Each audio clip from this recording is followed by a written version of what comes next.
እዚኣ እትሪእዋ ዘለኹም ቆልዓ ናይ ዞም 4 ቆልዑ ኣዲኣ ግና ጓል 14 ክንሳእ ከመይ ኣቢላ ትብል ትሕሎ ትኾኑ እዞም ቆልዑ ቅድሚ ኣዲኦም ምሟታ ኖርማል ሂወት እዮም ዘሕልፉ ነይሮም። ኣዲኦም ምስ መፀት ግና ኩሉ ነገር ተቐያይሩ። እዞም 5 ቆልዑ ብዘይ ኣደ ምትራፎም ከኣክሎም ድማ ኣቦኦም ብዛዕባ ደቁ ዝግድሾ ኣይኮነን። ክንዲ ዝኾነ ከዓ ሓላፍነት ናይቲ ገዛ ኣብዛ ጓል 14 ዓመት ምስ ዓለበ ቆልዓ ክንሳእ ኣደ ናይዞም 4 ቆልዑ ክትከውን ዝተገደደት። ዛንታ ናይዛ ጓል 14 ዓመት ቆልዓ ዘሕዝን እዩ። ቅድሚ ኣብ 2021 ኣዲኦም ምሟታ ደሓን ሂወት ንሕልፍ ነይራ ትብል እዛ ጓል 14 ዓመት ብድሕሪኡ ግና ንምንኣስ ኣሕዋተይ ናይ ምንዋይ ሓላፍነት ኣባይ ወዲቑ ዝብላዕ ኮነ ካልእ ናይ ነፍሲ ወከፍ ቆልዓ በኣለይ ይቅርበሎም ትብል። ኣዲኦም እቲ ሕሳስ ልደ ገዛ ገና ናይ 8 ወርሒ ሕፃን ከላ ምሟታ ድማ ዝያዳ ተፅዕኖ ከም ዝገበረላ ትዛረብ። ካብ ሽዑ ክሳብ ሕጂ ድማ በኣላ ኩሉ እንዳገበረት ትዕብያ ዘላ። ከም ኣደ እውን ስለ ትፈልጣ ኣደይ ኢላ ትፅውዖም። ኣቦኦም ብሂወት እኳ እንተሓለወ ዝግድሾ ኣይኮነን። ሓንሳብ ካብቲ ገዛ ንመዓልታት ተሰዊሩ ይፀንሕ እሞ ምስ ተመለሰ ድማ ሰክራም ስለ ዝኾነ ሰኺሩ ኩሉ ነገር የበላሽውን።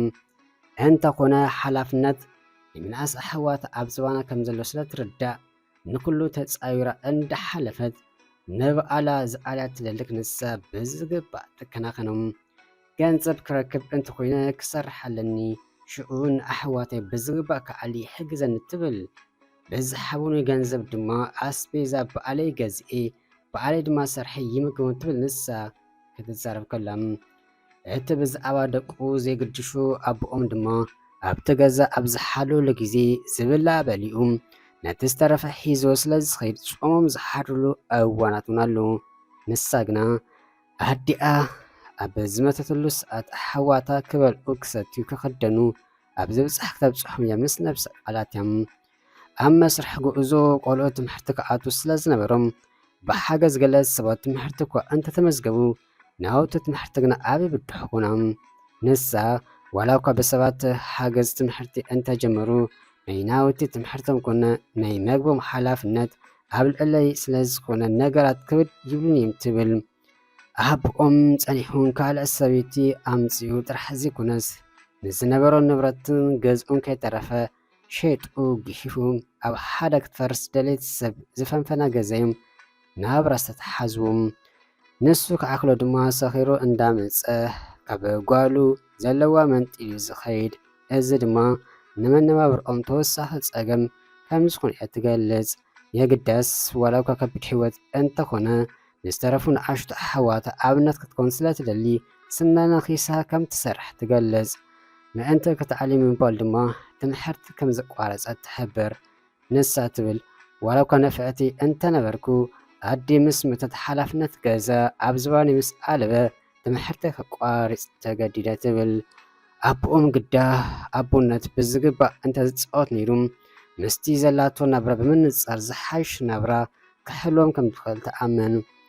እንተኾነ ኣቦኦም ዝግድሽ ኣይኮነን ደቀይ ኣይኮኑን ከይተረፈውን ዝብል ይሰጉምን ካብኡ የርሕቆም። ከም ገለ ኢሉ ሰኺሩ ናብቲ ገዛ ምስ ዝመፀ ድማ ነቲ ጫኢላ ስራሕቱ መጊ ለኻኺሙ ይኸይድ።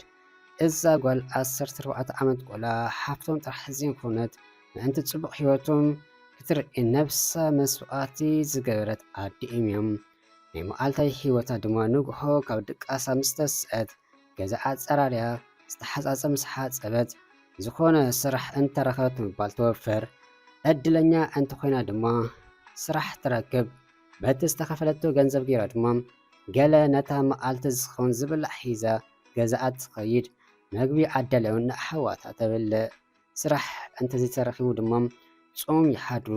ፀሎታት ዘበለ ግና ኩነታት ተቐይሩ ናብ ትምህርቲ ክትምለስን ተማሒራ ብዝለዓለ ማዕረግ ንምራቕ እዩ። ንሳ ትብል ናብ ትምህርቲ ተመሊሰ ትምህርተይ ክዛዝም ደስ ምስ በለኒ ግና ክሳብ ኩነታትና ዘይተቐየረ ብከም ዘለናይ ኩነታት ናብ ትምህርቲ ክኸይድ ኣይክእልኒ ኣሕዋተይ ክዕብይ ስለ ዘለኒ ትብል። ገዝኦም ብጀካ ምንፃፍ መደቀሲ ዝኾነ ካልእ ተወሳኺ ንብረት የብላን። እቲ ገዛ እውን ክፈርስ ኣብ ቀረባ ስለ ዝኾነ ብርቱዕ ማይ ምስ ዝመጽእ ቀጻሊ ከይጸቕሞም ወይ ለኪሞም ከይኸይድ ስጋኣት እዩ። ዋላ እኳ ገዛና ኣረጊት እንተኾነ ኣቑሑት ይኹን መደቀሲ ዓራት እንተዘይብሉ ዋላ ማይ እንተንጠብጠበ ሓደ መዓልቲ ክወግሕ ብምባል ክሳብ ኣሕዋተይ ኣብ ዝበፅሕ ዘበፅሕ ኣበርቲዐ ክሰርሐ ተስፋ ድማ ኣይክቆርፅን ትብል ናይዛ ጓል ዛንታ ብጣዕሚ ዘደንግፅ እዩ።